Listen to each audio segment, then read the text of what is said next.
ಈ ಒಂದು ಜಾತಿ ಗಣತಿಯ ಬಗ್ಗೆ ನಾವು ಆಸಕ್ತಿ ತೋರಿಸ್ತೀವಿ, ನಾವು ಇದ್ರ ಬಗ್ಗೆ ಮಾಡ್ತೀವಿ ಅಂತಲೂ ಕೂಡ ಹೇಳಿದ್ದಾರೆ. ಮನೆ ಸಿದ್ದರಾಮಯ್ಯನವರು ಕೂಡ ಇದ್ರ ಬಗ್ಗೆ ಆಸಕ್ತಿ ತೋರಿಸ್ತಾ ಇದ್ದಾರೆ. ಆದರೆ ಇದು ಕೇವಲ ಬೂಟಾಟಿಕೆ ಆಗಬಾರ್ದು. ಇದು ಏನು ಮೂಡಾ ಹಗರಣ ಬಂದಿದೆಯಲ್ಲ, ಈ ಮೂಡಾ ಹಗರಣದ ಬಗ್ಗೆ ಈ ವಿಷಯವನ್ನು ಡೈವರ್ಟ್ ಮಾಡೋದಕ್ಕೋಸ್ಕರ ನಾನು ಮುಂದಿನ ಸಚಿವ ಸಂಪುಟದಲ್ಲೇ ತರ್ತೇನೆ, ಅದ್ರ ಬಗ್ಗೆ ಚರ್ಚೆ ಆಗಲಿ ಅಂತ ಮಾತನ್ನು ಹೇಳಿದ್ದಾರೆ. ಅದು ಎಷ್ಟರ ಮಟ್ಟಿಗೆ ಅವ್ರು ತರ್ತಾರೋ ಗೊತ್ತಿಲ್ಲ. ಆ ಸಚಿವ ಸಂಪುಟದಲ್ಲಿರೋಂಥ ಸಚಿವರಲ್ಲಿ ಭಾಳ ಭಿನ್ನಾಭಿಪ್ರಾಯ ಇದೆ ಇದ್ರ ಬಗ್ಗೆ. ಇದು ಹೊಸದಾಗಲ್ಲ, ಇದು ಸಿದ್ದರಾಮಯ್ಯನವ್ರಿಗೂ ಗೊತ್ತು. ಹಿಂದೆ ಈ ವಿಚಾರವನ್ನು ತಗೊಂಡ್ರೆ ರಾಜ್ಯದಲ್ಲಿರೋಂಥ ಸಚಿವ ಸಂಪುಟದ ಸದಸ್ಯರು, ಶಾಸಕರು ನನ್ನ ವಿರುದ್ಧ ತಿರುಗಿ ಬೀಳಬಹುದು, ನನ್ನ ಮುಖ್ಯಮಂತ್ರಿ ಸ್ಥಾನ ಹೋಗ್ಬೋದು ಅನ್ನಂಥ ಕಾರಣಕ್ಕೆ ಅವರು ಅದನ್ನು ಸಚಿವ ಸಂಪುಟಕ್ಕೆ ತರಲಿಲ್ಲ.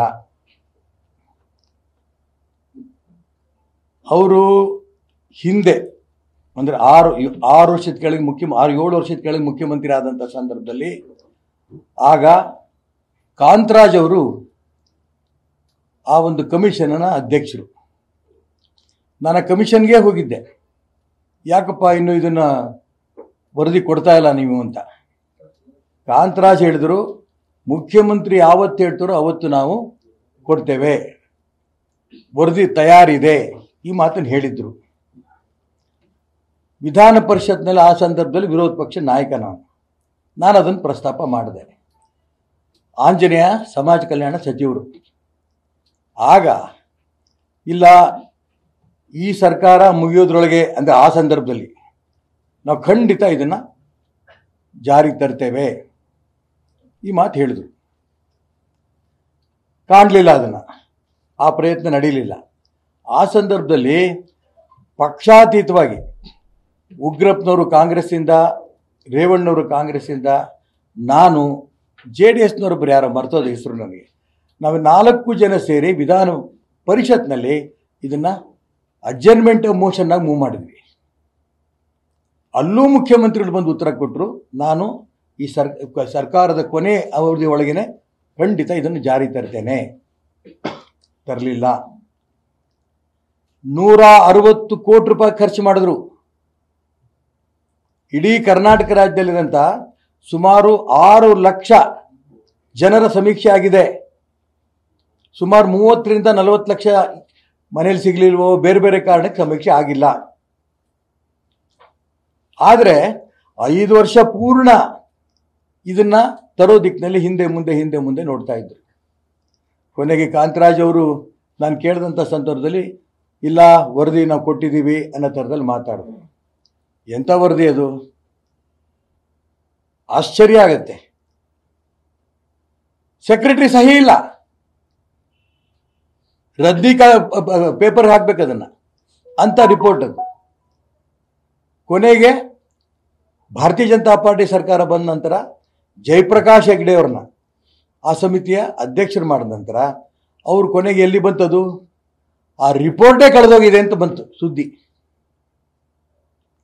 ಕೊನೆಗೆ ಬೇರೆ ಬೇರೆ ಅಂಕಿ ಅಂಶಗಳೆಲ್ಲ ಸಂಗ್ರಹ ಮಾಡಿ ಹಿಂದೆ ಕಾಂತರಾಜ್ ರಿಪೋರ್ಟ್ ಏನಿದೆ ಅದ್ರ ಡೂಪ್ಲಿಕೇಟ್ ಕಾಪಿಗಳು ಎಲ್ಲ ಫೈಲೆಲ್ಲ ಹುಡುಕಿ ತೆಗೆದು ಕೊನೆಗೆ ಅವರು ತಯಾರು ಮಾಡಿ ಮಾನ್ಯ ಮುಖ್ಯಮಂತ್ರಿ ಸಿದ್ದರಾಮಯ್ಯನವರು ಕೊಟ್ಟರು. ಸಿದ್ದರಾಮಯ್ಯನವರು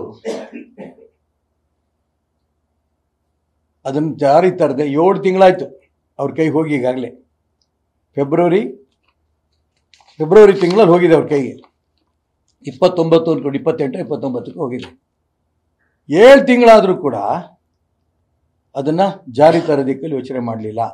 ನನಗೆ ಅನುಮಾನ ಏನು ಅಂತಂದರೆ, ಈಗ ಮೂಡಾ ಹಗರಣದ ಬಗ್ಗೆ ಕರ್ನಾಟಕ ರಾಜ್ಯದಲ್ಲಿ, ದೇಶದಲ್ಲಿ ಚರ್ಚೆ ಆಗ್ತಾ ಇದೆ.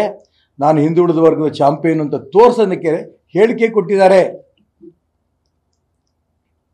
ಸಚಿವ ಸಂಪುಟದಲ್ಲಿ ಖಂಡಿತ ತರ್ತೀನಿ ಅಂತ ಹೇಳಿದ್ದಾರೆ. ನಾನು ಅದಕ್ಕೋಸ್ಕರ ಹೇಳ್ತಾ ಇದ್ದೀನಿ, ಇದು ಬಾಯಿ ಮಾತಿನ ಹೇಳಿಕೆ ಆಗಬಾರ್ದು.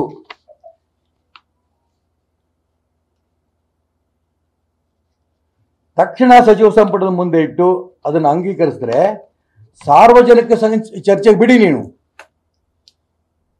ಇದು ಸರಿನೋ ತಪ್ಪೋ, ಹಿಂದುಳಿದ ವರ್ಗದೆ, ಅದೇ ರೀತಿ ಪರಿಶಿಷ್ಟ ಜಾತಿ ಪರಿಶಿಷ್ಟ ವರ್ಗರಿಗೆ, ಎಲ್ಲ ಸಮಾಜದ ಬಡವರಿಗೆ, ಅದು ಬ್ರಾಹ್ಮಣರು, ಲಿಂಗಾಯತರು, ಒಕ್ಕಲಿಗರು, ಎಲ್ಲ ಸಮಾಜದ ಬಡವರಿಗೆ ಇದರಿಂದ ಲಾಭ ಆಗತ್ತೆ ಇಲ್ಲ, ಇದೆಲ್ಲವೂ ಕೂಡ ಚರ್ಚೆ ಆಗಬೇಕು. ಇದ್ರ ಬಗ್ಗೆ ಕಾನೂನೇನು ಹೇಳುತ್ತೆ ಅನ್ನೋದ್ರ ಬಗ್ಗೆನೂ ಕೂಡ ಚರ್ಚೆಗಳಾಗಬೇಕು. ಇಲ್ಲ ಅಂತಂದ್ರೆ ಏನಾಗುತ್ತೆ, ಇದು ನಾಟಕ ಆಗತ್ತೆ ಅನ್ನೋಂಥ ಮಾತನ್ನ ಮಾನ್ಯ ಸಿದ್ದರಾಮಯ್ಯನವ್ರಿಗೆ ಈ ಸಂದರ್ಭದಲ್ಲಿ ನಾನು ಹೇಳಕ್ಕೆ ಇಷ್ಟಪಡ್ತೇನೆ. ಈ ಜಾತಿ ಜನಗಣತಿ ವರದಿ ಆಗಿದ್ದು ಯಾವಾಗ ಅಂತಂದ್ರೆ 1931ರಲ್ಲಿ. ಅಲ್ಲಿಂದ ಮುಂದೆ ಆಗೇ ಇಲ್ಲ. ಅದಕ್ಕೋಸ್ಕರ ಈಗ ಅನೇಕ ಚರ್ಚೆಗಳು ಬರ್ತಾ ಇದೆ.